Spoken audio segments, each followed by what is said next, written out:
Welcome to another episode. Welcome to another episode of Gamecocks Talk with Captain Will. I am your man, Captain Will. Make sure you like, make sure you share, make sure you subscribe to Gamecocks Talk with Captain Will so I can continue to bring you that gospel of Gamecocks every single day, y'all. You are now rocking with the best. And since you're rocking with the best, come rock with your man, Captain Will. We got a good one today, y'all. I said we got a good one today, y'all. We are just a few days before we take on the North Carolina State Wolfpack in Cleveland, Ohio. Just a few days. Final Four time is here. Final Four time is set. You got us taking on North Carolina State. You got UConn taking on Iowa. It's a great weekend of sports going down. Now, during the game last night, as many of you were watching last night, watching Iowa, watching LSU, you might have got a tweet. You might have heard something. You might have got a DM. You might have seen something on Instagram. You might have seen or heard. You might have seen a little highlight on the bottom of the screen with ESPN. You might have seen something say that Kamilla Cardoso has declared for the WNBA. Kamilla Cardoso has made it official. She has declared for the WNBA. She's a projected top 5 pick. Many of us project that she's going to be the 4th pick in the WNBA draft to the Los Angeles Sparks. Would it be amazing to link back up with Zia Cook? That would be dope. That would be awesome. And also Cameron Brink is projected to go to the number 2 pick. So you could see a scenario where you got Cameron Brink, sensational player, Kamilla Cardoso, awesome, amazing player, going to the Los Angeles Sparks. I would be watching a whole lot of Sparks games this season, for sure, if that happens. But with Kamilla Cardoso leaving her legacy for the South Carolina Gamecocks, and this will be her last season, and potentially she have 2 more games to play with South Carolina, she is going to leave a significant spot at the center position. Okay, so just going over Kamilla Cardoso's resume. Just going over her resume. 6'7" from Brazil, started out of Syracuse, transferred over to South Carolina, played 3 years here at the University of South Carolina, has 1 championship, potentially going to get another championship. Top 5 recruit in her recruiting class. Amazing talent. And this season, she's played 25 minutes a game. 25 minutes a game, average 10 field goals a game, about 59% from the field, about 67% from the free throw line, 14 points, 9 rebounds, 2 assists, 3 block shots, and only 2 turnovers per basketball game. Those are great numbers for Kamilla Cardoso. And then you throw in her offensive rating of being 128.5, which is amazing. And then her defensive rating being 72.3, which is awesome as well. She is a complete basketball player. She has done some great things for the University of South Carolina, and I look forward to her doing some more great things on Friday and then on Sunday. Kamilla Cardoso is not over yet. It is not over yet. We still have some great things to accomplish at the University of South Carolina with Kamilla Cardoso at the center position. But fast forwarding to next season, with Kamilla Cardoso not here, who is going to get the bulk of the minutes at the center position? Who's first going to start? Let's address that. Who is going to start for the South Carolina Gamecocks at the center position? Okay, the first one up, the first candidate, the first player who I foresee taking over the role at the center is Ashlyn Watkins. Ashlyn Watkins is the first one up. Okay, Ashlyn Watkins, 6'3" from Columbia, sophomore, who has been balling this year. She's coming to her own. She has worked so hard. It's awesome seeing her play, her intensity, her growth as a player. She has been playing well. And she's the first candidate to start for South Carolina next season. 6'3". She was a top 12 pick in her top 12 recruit in her recruiting class. Can jump out the gym. We've seen so many highlights of her dunking the basketball, can block shots, can rebound. Great defensive player. Watkins is averaging about 21 minutes a game right now for the season. 21 minutes a game. Okay? She's averaging about 7 field goals per basketball game. 7 field goal attempts per basketball game. She's shooting about 56%, only about 56% from the free throw line. Okay? Free throws have to improve for one Ashlyn Watkins, but that can be worked on. That will improve. Okay. With those 21 minutes, she's averaging also 9 points, 7 rebounds, 2 blocks, and only 2 turnovers. Okay? Those numbers are very similar to what one Kamilla Cardoso did during her junior season. Okay? Very similar. Kamilla Cardoso almost averaged a double-double last season. Ashlyn Watkins is pretty close to averaging a double-double this season. Very similar, but 2 different players. 2 different players. Kamilla Cardoso is 6'7". Kamilla Cardoso is 6'7". Ashlyn Watkins 6'3". They play different. They play different. But the way Ashlyn Watkins plays gets the job done. The way Kamilla Cardoso plays gets the job done. Ashlyn Watkins' overall offensive rating is 113.9. Okay. Her defensive rating is 67.7. So Kamilla Cardoso's all-around offensive game is better than Ashlyn Watkins, and we see that over the course of the season. We see that. But if you peel that onion back defensively, Ashlyn Watkins is a tick better. She's just a tick better. And when you look at that 67.7 defensive rating compared to 72.3 defensive rating for Kamilla Cardoso, you are seeing that she has the capability to be a straight up lockdown defender. She does, bar none. Excuse me. She does. Ashlyn Watkins would be a candidate for the center position because she's done it before. First off, she started at the center position. She started basketball games. And secondly, she is already, to some degree, she has that trait. She has that center trait. Now it's going to look different. Ashlyn starting for South Carolina will look different because we have not had a player under 6'5" starting for South Carolina at the center position in a long time. In a long time. You talking about Kamilla. You talking about Leah Boston. You rewind some, and you got, Aja Wilson. So it would look different if Watkins was starting. A lot of advantages that we have going into a basketball game, we would not have at the center position because we've had Kamilla at 6'7". They just don't grow on trees, right? They don't grow on trees. Or do they? Because another candidate we have is Adele Tac. Adele Tac is 6'6", y'all. Adele Tac is a 5-star recruit from Texas. She is ranked 26 according to ESPN recruiting rankings. She suffered a season-ending injury her senior season and thus enrolled at South Carolina in January. And she's been rehabbing. She's been getting stronger. Y'all saw her go from surgery to crutches and now doing TikTok dances. Adele Tac is a baller. She is a baller. Okay?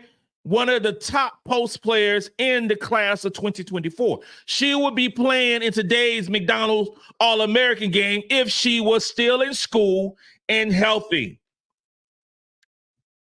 Adele Tac is going to be great for South Carolina. The only thing is that we have to worry about as fams is her being healthy.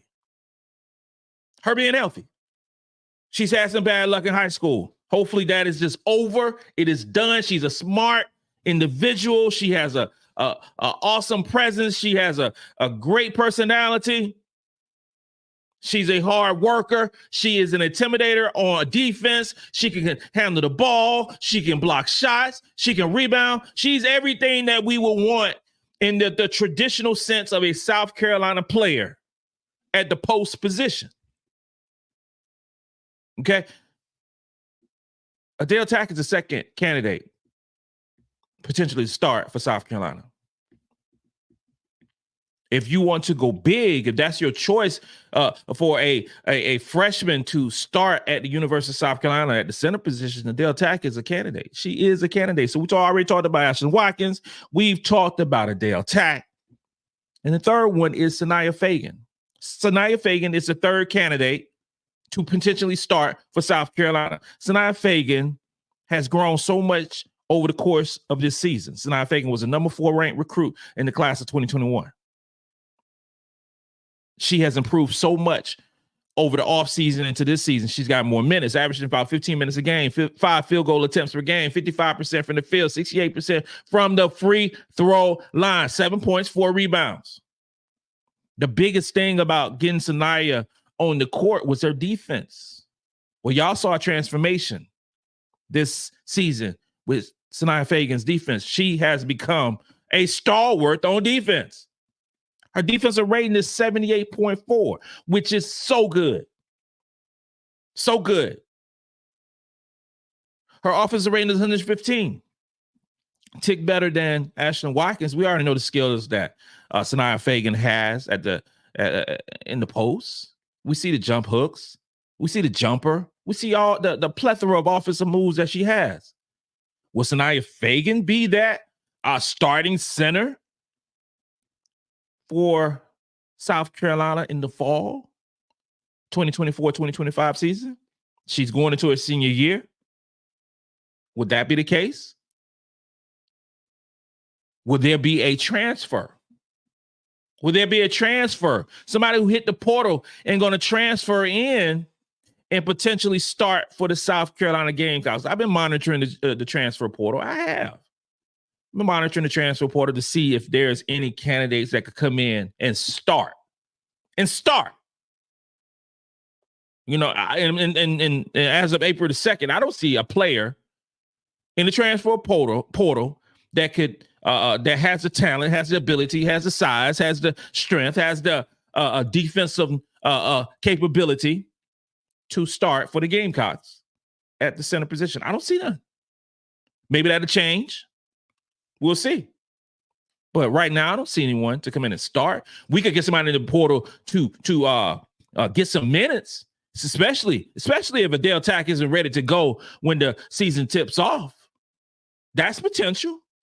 And you could always have a player who could get some solid minutes, give Sania or Ashlyn Watkins some rest. You could always have that as well, right? But as of right now, I don't see anyone going to come into South Carolina and start right now who's in the transfer portal. Nobody. So I think the candidates who start on this basketball team resides on the current roster that we have. Okay? So if I had to make my prediction for a starter, it would have to be at this point right now to make everything flow, to make everything move smoother. My honest opinion, I think it should be Sania Feagin. I think Sania Feagin should be the starting center for next season. I do. I think she should start. I think Ashley and have a combination of almost like because I want to say a four-headed monster. You don't want to say a four-headed monster because you have a Sania Feagin starting, getting about 22, 23 minutes a game. Okay. Then you have starting alongside with Ashlyn Watkins, who's going to get. I imagine she's going to get about 25 minutes, 26 minutes a game. And then obviously we'll talk about the guard position another time. But those two right there start. Sania Feagin, Ashlyn Watkins getting 22, 23, getting 25, 26 minutes a game. Okay. Now, when we sub out Sania Feagin, when Sania Feagin is subbed out, whenever that is, Dawn does her rotations the way she does them. But when Sania Feagin goes out the basketball game, Watkins sides over to center, and then you have a choice.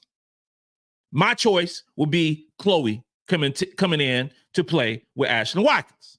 Okay. Now, once Watkins comes out the basketball games, stay with me. Watkins comes out the basketball game. This is when you slide in Adele Tac for a few minutes. Because I only expect Adele Tac to get about 12, 13, 14 minutes a game. That's all I expected to get.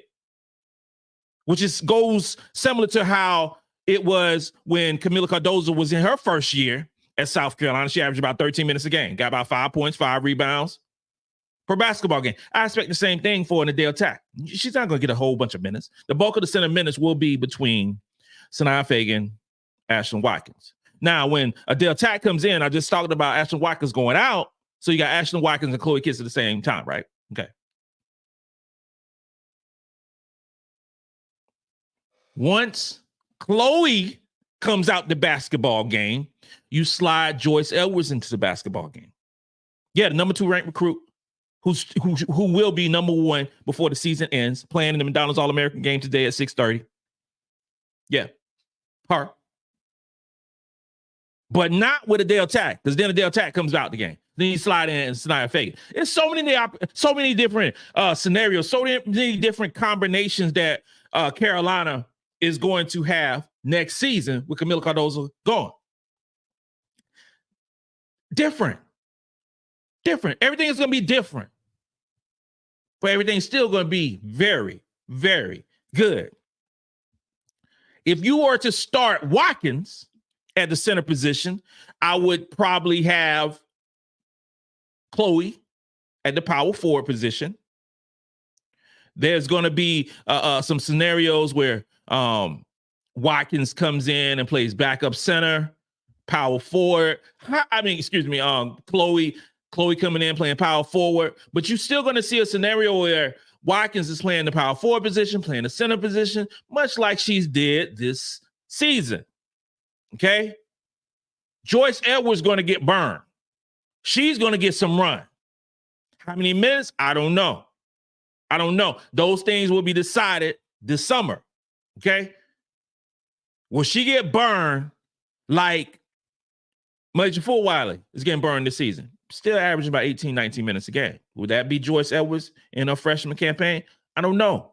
Summer's going to be amazing. It's going to be awesome to watch and see how good she is with these young ladies.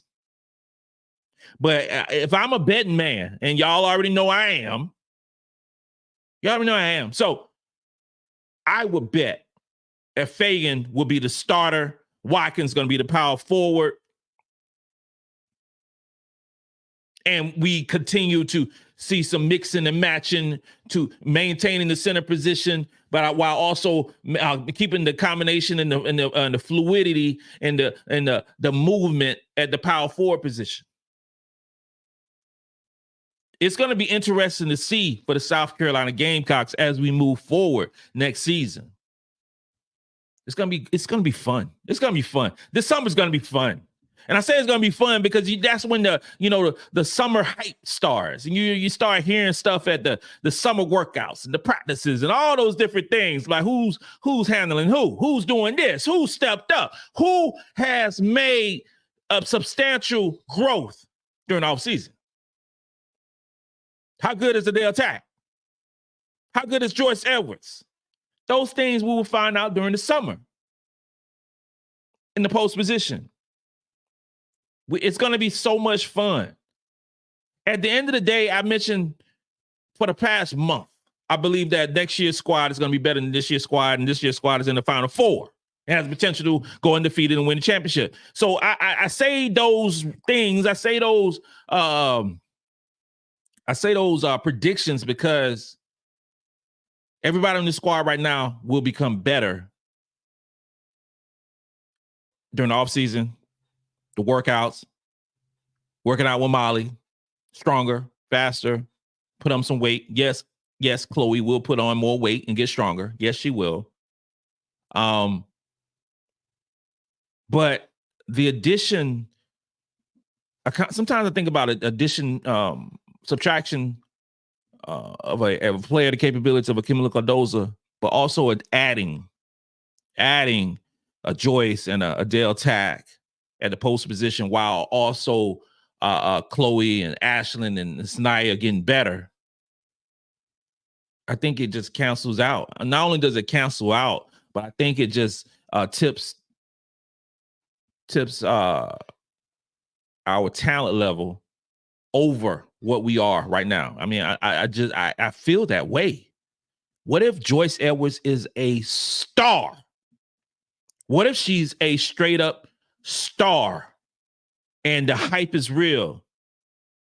What if Ashlyn Watkins takes another step in her junior year and becomes a real star for South Carolina? What if those things happen? What if Adele Tac is healthy? What if she is healthy and can contribute her 6'6" size and length for South Carolina?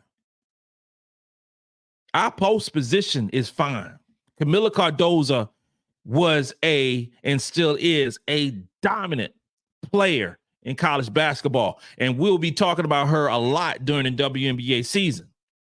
But ladies and gentlemen, boys and girls, Gamecock fams, we good. We are good. This concludes another episode of Gamecocks Talk with Captain Will. I'm your man, Captain Will. Make sure you like, make sure you share, and make sure you subscribe to Gamecocks Talk with Captain Will.